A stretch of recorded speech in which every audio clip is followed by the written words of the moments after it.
हफ्तों का forex reserve बचा हुआ था, जिस कारण आईएमएफ वर्ल्ड बैंक इंडिया की क्रेडिट रेटिंग और ज़्यादा नीचे गिरा देती है। तो इंडिया बैंकरप्ट होगा। वर्ल्ड में 3rd नंबर पर आता है परचेज पावर प्रायोरिटी में। साल 1991 जब इंडिया के पास सिर्फ 3 हफ्तों का फॉरेक्स रिजर्व बचा हुआ था, जिसके बाद इंडिया पूरी तरह से बैंकरप्ट हो जाता है, जैसे अभी श्रीलंका और पाकिस्तान हो रखे हैं। और फिर ऐसा तो क्या कर दिया इंडिया ने कि आज इंडिया के पास 4th लार्जेस्ट फॉरेक्स रिजर्व है और 5th लार्जेस्ट इकोनॉमी है।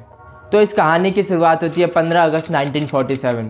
इंडिया के आज़ाद होने के बाद गवर्नमेंट प्राइवेट सेक्टर को प्रमोट नहीं करना चाह रही थी, क्योंकि इसके पीछे का कारण ये था कि ईस्ट इंडिया कंपनी, जो कि इंडिया में सिर्फ बिजनेस करने आई थी, लेकिन उसने इंडिया पर 200 सालों तक राज किया था। इसलिए गवर्नमेंट प्राइवेट सेक्टर को प्रमोट नहीं करना चाह रही थी, क्योंकि उस टाइम पर इंडस्ट्री खोलने के लिए लगता था लाइसेंस, और गवर्नमेंट किसी को भी आसानी से लाइसेंस देती नहीं थी।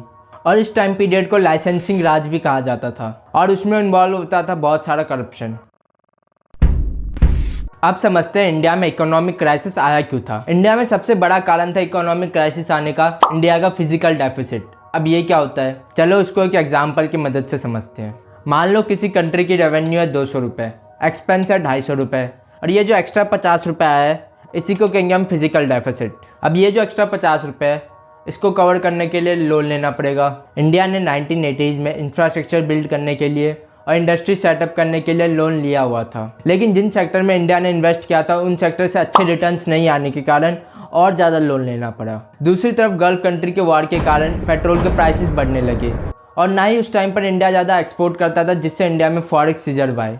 और दूसरी तरफ सिर्फ इंडिया में 3 हफ्तों का फॉरेक्स रिजर्व बचा हुआ था, और दुनिया सोच में थी कि अब तो इंडिया बैंकरप्ट होगा। और फरवरी 1991 चंद्रशेखर गवर्नमेंट पार्लियामेंट में बजट भी पास नहीं कर पाती है, जिस कारण आईएमएफ वर्ल्ड बैंक इंडिया की क्रेडिट रेटिंग और ज़्यादा नीचे गिरा देती है, जिसके कारण इंडिया को लोन मिलना भी मुश्किल हो रहा था। लेकिन उस टाइम पर इंडिया को बहुत ज़्यादा ज़रूरत थी, तभी डॉक्टर मनमोहन सिंह, जो कि इकोनॉमिक एडवाइज़र थे प्राइम मिनिस्टर चंद्रशेखर के, उन्होंने एडवाइस दिया कि क्यों ना गोल्ड को गिरवी रख के पैसों का इंतजाम किया जाए, जिसमें 47 टन गोल्ड इंग्लैंड को और 20 टन गोल्ड स्विट्जरलैंड को गिरवी के तौर पर जमा करवाया था, जिससे इंडिया ने $600 मिलियन रेज किए थे। और जून 1991 पीवी नरसिम्हा राव इंडिया के प्राइम मिनिस्टर बने, और डॉक्टर मनमोहन सिंह को फाइनेंस मिनिस्टर बनाया गया, और इंडिया के इकोनॉमी को स्टेबल करने का काम उनको दिया गया। 1 जुलाई 1991 इंडिया ने अपने करेंसी को डिवैल्यूएट करना चालू किया, जिससे एक्सपोर्ट और फॉरेक्स रिजर्व को बढ़ाया जा सके। और डॉक्टर मनमोहन सिंह ने 1991 इकोनॉमिक रिफॉर्म को इंट्रोड्यूस किया,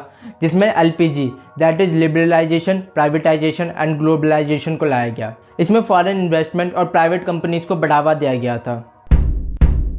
अब जानते हैं इस इकोनॉमिक रिफॉर्म का इंडिया पर क्या इम्पैक्ट पड़ा। इंडिया में लाइसेंसिंग राज हमेशा के लिए ख़त्म कर दिया गया, और इकोनॉमिक रिफॉर्म के कारण इंडिया में बहुत सारा फॉरेन इन्वेस्टमेंट आया, जैसे Coca Cola, Pepsi, Microsoft, Google जैसी बड़ी कंपनियां इंडिया में आई। और जहां चैनल के नाम पर सिर्फ एक दूरदर्शन हुआ करता था, उसकी जगह सोनी, जी, स्टार प्लस जैसे चैनल आ गए। और इन्हीं सब चीज़ों के चलते देश में एम्प्लॉयमेंट भी बढ़ी और लोगों का लिविंग स्टैंडर्ड भी बढ़ा। और वही इंडिया जिसके पास सिर्फ 3 हफ्तों का इंपोर्ट कराने का पैसा बचा हुआ था, आज वही इंडिया वर्ल्ड में 3rd नंबर पर आता है परचेज पावर प्रायोरिटी में, और वर्ल्ड की 5th लार्जेस्ट इकोनॉमी है। अगर आपके मन में सवाल आ रहा है कि इंडिया ने बहुत ज़्यादा मात्रा में पैसों को प्रिंट करके अपने इकोनॉमिक क्राइसिस को सॉल्व क्यों नहीं कर लिया, तो आप हमारी ये वाली वीडियो देख सकते हो।